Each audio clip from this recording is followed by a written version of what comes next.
मेरा कोई दोस्त है, अगर उसके पास ऑडी है, मैं उसको बोलूँ जानी मुझे गाड़ी देना, वो मुझे दे देगा 10 दिन के लिए।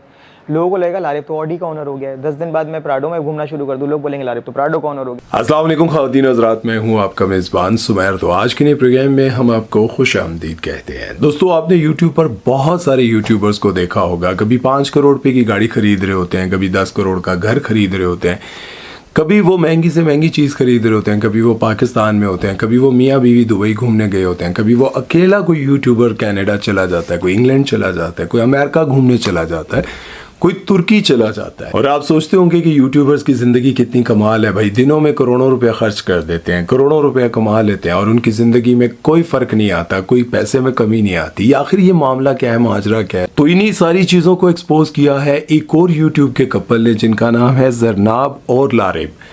ये पहले टिकटॉकर हुआ करते थे। मैं आपको ज़रा इनके बारे में बता दूं और फिर मैं आपको बताता हूं कि ये जितने बड़े बड़े यूट्यूबर्स आप देखते हैं यूट्यूब पर, जो करोड़ों रुपए की चीज़ें खरीदते हैं, कहाँ कहाँ घूमने जाते हैं, क्या क्या करते हैं और आप लोग मुतासिर होते रहते हैं, इन सब को एक्सपोज किया है इन दोनों ने। ये दोनों अब मियाँ बीवी हैं, पहले टिकटॉकर हुआ करते थे, काफ़ी बड़े यूट्यूबर बन गए अब तो, और व्लॉग्स भी बनाते हैं। अभी रिसेंटली एक इंटरव्यू में उन्होंने बताया कि हमारे भी यूट्यूब पर 5-6 मिलियन हर वीडियो पर व्यूज़ आ सकते हैं अगर हम भी अपने देखने वालों को धोखा दें कि आज हमने 5 करोड़ रुपए की गाड़ी खरीद ली है, आज हमने 10 करोड़ रुपए का घर खरीद लिया, आज हमने 20 लाख के जूते खरीद लिए। ये सब कुछ हम करते रहें तो लोग मुतासिर होकर हमारे चैनल को देखते रहेंगे कि अब ये लोग क्या खरीदने जा रहे हैं। और इसके साथ उन्होंने ये भी कहा कि अगर मैं अपने किसी दोस्त से ऑडी उधार मांग कर ले आऊं और लोगों को बताऊं कि अब मैंने ऑडी खरीद लिया, और उसके कुछ ही दिन बाद किसी और दोस्त से प्राडो मांग कर ले आऊं और लोगों को मुतासिर करूं कि ये देखो अब मैंने प्राडो ले लिया, यही सारी चीज़ें दिखा दिखा कर मैं लोगों को धोखा दूं और मेरे भी चैनल पर व्यूज़ आ सकते हैं। अब उनका इशारा किसकी तरफ है, जरा गौर कीजिएगा। मैं पहले भी कई बार लोगों को ये बात कह चुका हूं कि ये चीजें नहीं खरीदते, ये लोगों को बेवकूफ बनाते हैं। कभी दोस्त से गाड़ी ले लेते हैं, कभी दोस्त को गाड़ी वापस कर देते हैं।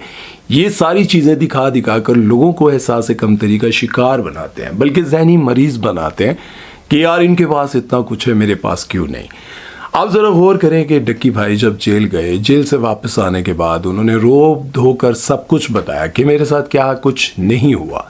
लोगों ने हमदर्दी की, लेकिन उन्होंने ये बात नहीं बताई कि मेरे साथ ये भी ज़्यादती हुई कि जब मैंने 10 करोड़ का घर खरीदा तो लोगों ने मेरे खिलाफ ये भी प्रोपेगेंडा किया कि वो घर मेरा था, ये उसके डॉक्यूमेंट हैं, लेकिन लोगों ने मेरे खिलाफ प्रोपेगेंडा ये किया कि मैंने रेंट पर लिया। उन्होंने इस बात का जिक्र तक नहीं किया, जबकि इसके ऊपर एक डिटेल वीडियो किसी शख्स ने बनाई थी। एक प्रॉपर्टी डीलर थे, उन्होंने कहा कि ये घर मेरे से इन्होंने रेंट पर लिया है, रेंट पर लेने 4 लाख उन्होंने बताया था, 4 लाख रेंट पर खरीदा है, और लोगों को ये बात कहते रहे कि मैंने 10 करोड़ का घर खरीद लिया। इसके अलावा एस्ट्रोलॉजी वाली जो बहनें हैं, यानी कि इकरा कंवल और उनकी जितनी बहनें हैं, उन्होंने भी कई बार ऐसे व्लॉग्स बनाए कि हमने ये खरीद लिया, वो खरीद लिया। लेकिन इसके साथ साथ उन्होंने एक अहम व्लॉग बनाया था जिस पर बहुत ज़्यादा व्यूज़ आए थे। उस पर उन्होंने दिखाया था कि हम बहुत बड़ा घर ख़रीद रहे हैं, और एक बहन कह रही थी कि ये कमरा फातिमा का होगा, ये आपी का होगा, ऊपर वाला कमरा मैं ले लूँगी, और पूरा व्लॉग बनाया। लेकिन उसके बाद एक प्रॉपर्टी डीलर सामने आते हैं और उन्होंने एक्सपोज किया और कहा कि ये मेरे साथ बहुत सारे घरों का विज़िट कर चुकी हैं, और एक घर पर जाकर इन्होंने पूरी वीडियो बनाई, और वीडियो बनाने के बाद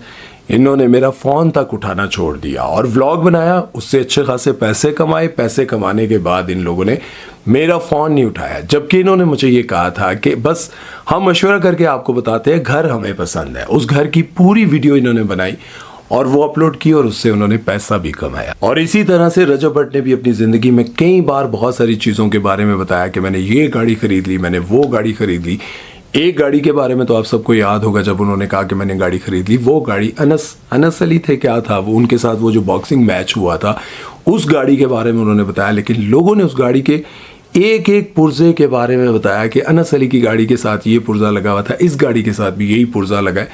वो क्या था कि सिर्फ वो मैच था जो कि कहते हैं नूरा कुश्ती। नूरा कुश्ती आपको पता है, फिक्स मैच जो होता है, वो हारने का उनको कुछ दिनों के लिए वो गाड़ी देनी थी, वो गाड़ी इस्तेमाल करेंगे, उस गाड़ी पर व्लॉग्स बनाएंगे, उस गाड़ी से जितना पैसा वो कमा सकते हैं वो कमाएंगे, और उसके बाद अनस अली को वापस कर देंगे। बल्कि उनके बारे में भी यही कहा जाता है कि वो रेंट की गाड़ियाँ इस्तेमाल करते हैं।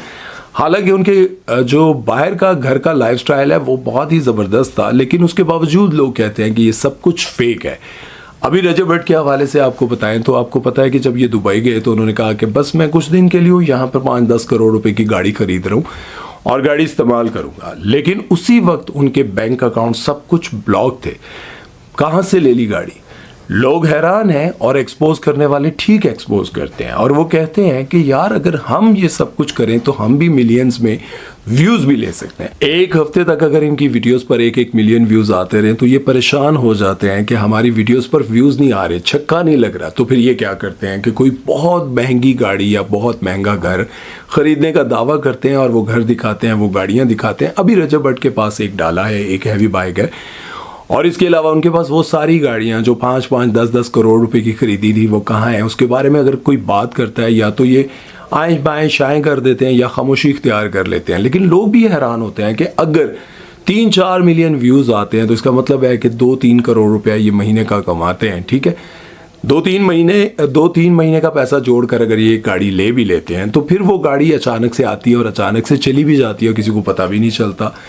अगर ये खरीदते हुए बड़ा ववेला मचाते हैं कि व्यूज़ आएंगे, छक्का लगेगा, तो बेचते हुए भी ये बनाते।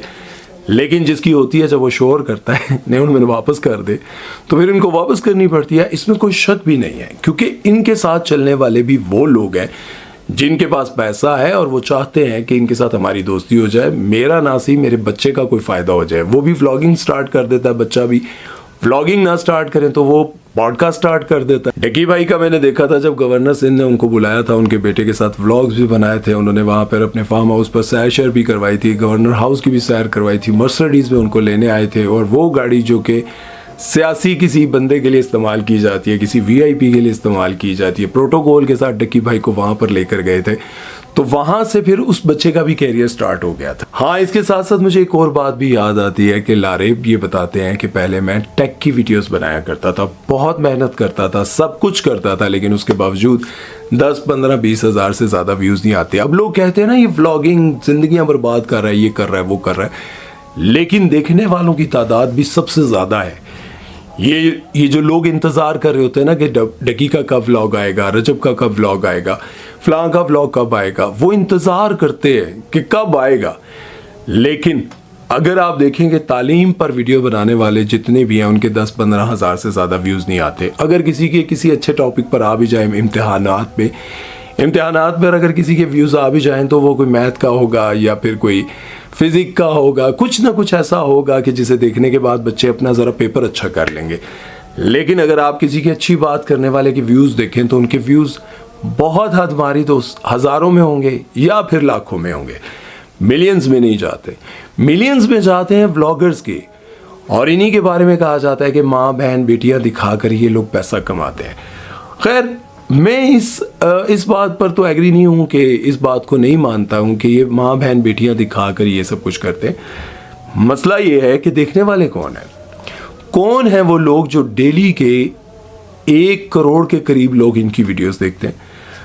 आप जब रजब भट्ट का व्लॉग आता है या किसी का व्लॉग आता है तो उस पर 8-10 मिलियन, 4 मिलियन, 5 मिलियन व्यूज़ आ जाते हैं और पिछली वीडियोस भी चल रही होती हैं। तो इसका मतलब ये है कि 50 लाख डेली के लोग बैठ के देख रहे होते हैं, जो सिर्फ नए आने वाले व्लॉग को देखते हैं एक दिन में, और जो अगली पिछली वीडियोस देख रहे हैं उनको मिलाकर तकरीबन 1.5-2 करोड़ लोग डेली उसका चैनल देखते हैं।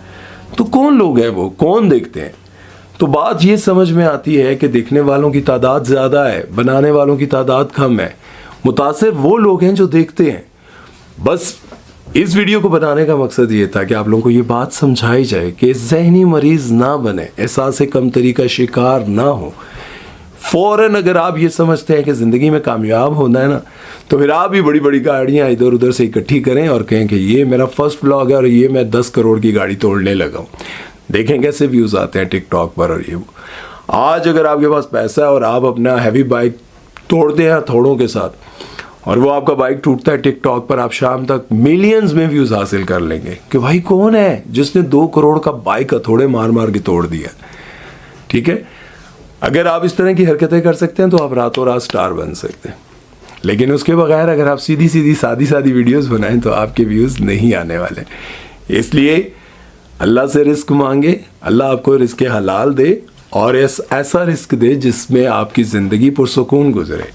मेरी बात आपको समझ आई हो तो कमेंट सेक्शन में ज़रूर लिखिएगा। कभी भी अपने आप को ना दूसरों के साथ कंपेयर ना करें। अगर दूसरों के साथ हाँ मुतासिर इस तरह हों कि आपने मेहनत करनी है, ये लोग मेहनत करते हैं। ऐसा नहीं है कि वीडियो आज बनानी है तो बस 2 मिनट में वीडियो बन जाएगी। नहीं, वीडियो बनाने के लिए मेहनत बहुत करनी पड़ती है। रातें ख़राब होती हैं, नींदें ख़राब होती हैं, सुकून बर्बाद होता है, सब कुछ होता है। लेकिन ये ना सोचें कि आज के दिन में ही कामयाब होना है। डकी भाई का जो भाई है वो देख ले, वो स्टोरी पर वीडियो बनाता है, किसी की हिस्ट्री पर बनाता है, कुछ दिखाता है, वो उतने पैसे नहीं कमाता। अब वो चाहे तो वो भी व्लॉगिंग कर सकता है, वो भी व्लॉग बना कर लोगों के सामने यही हरकतें करके पैसा कमा सकता है। लेकिन उसका नहीं है माइंडसेट इस तरह का, वो नहीं बनाता। लेकिन उसी का भाई जो है वो रोस्टिंग में गंदी बातें सब कुछ करके शोहरत भी हासिल करता है, उसके बाद व्लॉग बनाता है, व्लॉग में भी पैसे कमाता है, बच्चा उसका फ़ैन है। तो ज़िंदगी में आप वो करें जिससे आपका दिल मुतमईन हो। दिल मुतमईन है, दिमाग मुतमईन है, आपकी ज़िंदगी पुरसुकून है तो बस ख़त्म। क्योंकि इस दुनिया से ज़िंदा बचकर कोई नहीं जाता। यहाँ पर जितना मर्ज़ी माल जमा कर लें सारे ही छोड़ कर जाना पड़ता है। ख्याल रखिएगा अपना, दुआ में याद रखिएगा। सुमैर चौधरी को दीजिए इजाज़त। अल्लाह हाफ़िज़।